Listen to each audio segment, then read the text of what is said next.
Ever notice how some people just don't seem to respect you, no matter how kind, polite, or patient you are? Maybe they talk over you, ignore your boundaries, or constantly make you feel small. It's frustrating, but here's the truth. Respect isn't something you beg for. It's something you command through your behavior, your composure, and your boundaries. Today, we're talking about 7 ways to handle people who don't respect you. Not by yelling, not by fighting back, but by taking back your power with calm confidence. When someone disrespects you, your first instinct might be to react, to defend yourself, to explain, or to match their tone. But here's the thing, silence often speaks louder than any reaction ever could. When you choose not to respond emotionally, you're communicating that their behavior isn't worthy of your energy. You're showing control, not weakness, because silence isn't about ignoring the problem. It's about refusing to give it power over you. When someone disrespects you, they're usually looking for a reaction, something to feed off of, to confirm that they can get under your skin. The moment you stay still, calm, and unbothered, you take that power back. You're no longer playing their game, you're rewriting the rules. Silence shows strength because it reflects discipline. And discipline is what people respect, even if they don't admit it. Think about it. When someone's trying to provoke you, and you just look at them with composure, not anger, they don't know what to do next. They expect you to fight back, to argue, to validate their disrespect with attention. But when you don't, it unsettles them. It creates discomfort because your silence forces them to face their own behavior without your emotional reaction to justify it. In that moment, you're holding up a mirror to their immaturity, and that's powerful. It's not about winning an argument, it's about protecting your peace. Your silence is your boundary saying, you don't get access to my emotions. That calm silence has more impact than shouting ever will, because it shifts the balance of control from them to you. You decide when and how to engage, and that's what maturity looks like. Now, silence doesn't mean you suppress your feelings or avoid addressing disrespect altogether. It means you respond strategically, not impulsively. You might choose silence in the moment, let emotions cool, and then later communicate your boundaries clearly when the heat is gone. That's what emotionally intelligent people do. They don't let disrespect dictate their behavior. They lead with composure. If you're always reacting, you're being controlled. But when you pause, when you stay silent long enough to think, you respond with intention instead of emotion. That silence creates space for clarity. You can decide whether the situation even deserves your attention. Most times, it doesn't. Because not everyone who disrespects you deserves an explanation. Some people only understand distance, and silence is how you create it. It's important to understand that silence is not weakness. Weakness is letting someone's disrespect turn you into something you're not. Strength is keeping your values even when provoked. You can be silent and still be strong, silent and still be assertive, silent and still be confident. Because silence, when chosen intentionally, communicates certainty. It tells people, I don't need to prove myself to you. And that's one of the most intimidating forms of confidence. When you stop chasing validation and start choosing peace, people notice. Even the ones who disrespect you begin to sense that their words can't shake your foundation. Silence becomes your armor, light, invisible, but impenetrable. The truth is, not everyone deserves a reaction from you. Some people thrive on drama, on getting under your skin, on seeing you lose composure. The best way to show them that their tactics don't work is to stay calm, stay quiet, and stay collected. When you're silent, you're not surrendering. You're asserting control. You're saying, you can talk, but I decide what enters my peace. And over time, people learn that disrespect won't get your attention, only respect will.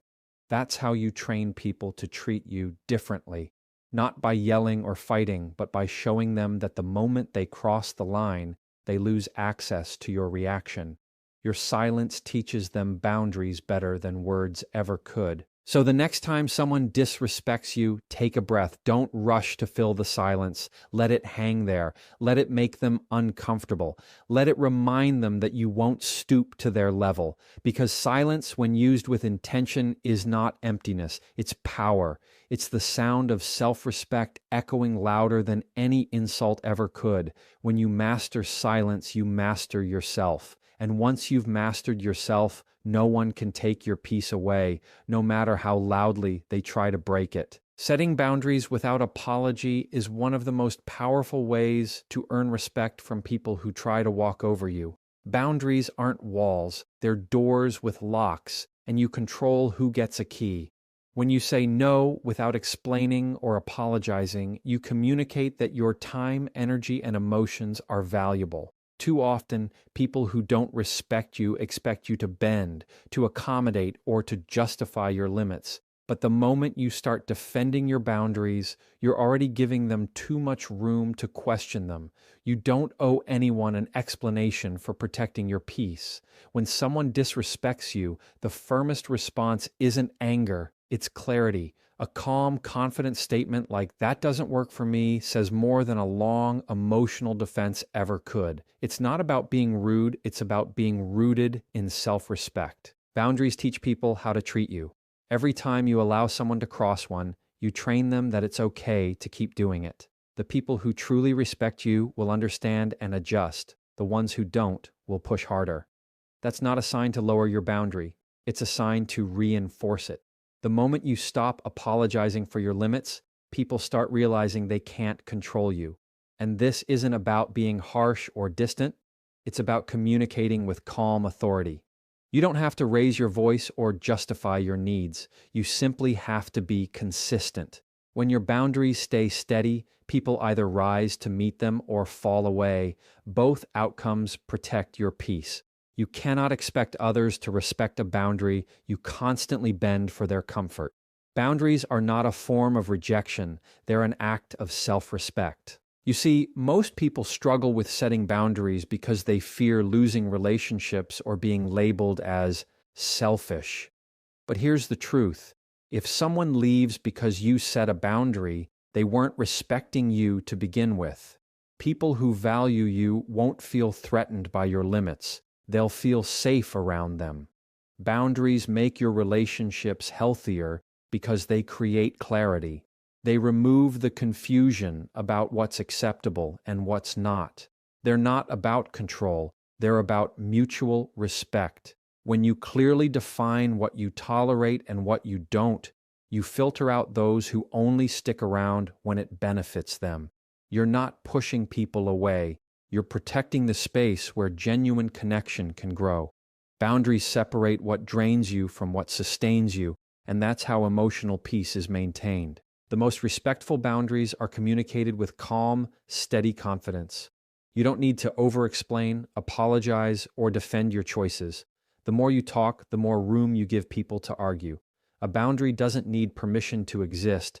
It just needs consistency to stand. You can say, "I'm not available for that," or "Please don't speak to me that way," and leave it at that. No debate, no guilt, no extra explanation. And when people try to test you, because they will, your response should be your consistency.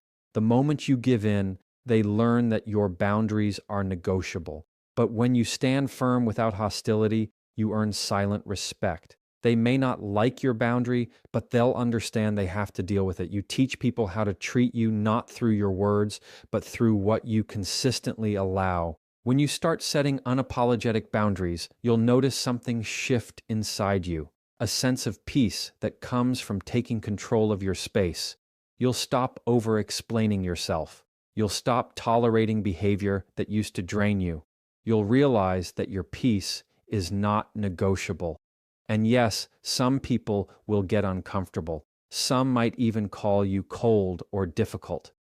But that's okay, because those are often the people who benefited from your lack of boundaries in the first place. Remember, when you set limits, you're not being cruel. You're being clear. Clarity isn't disrespect, it's maturity. The right people will respect it. The wrong ones will reveal themselves. Both are good outcomes because they keep your life aligned with peace and self-worth. So never feel guilty for protecting your space, your time, or your mental health. You don't need to apologize for saying no, and you don't owe anyone an explanation for choosing peace.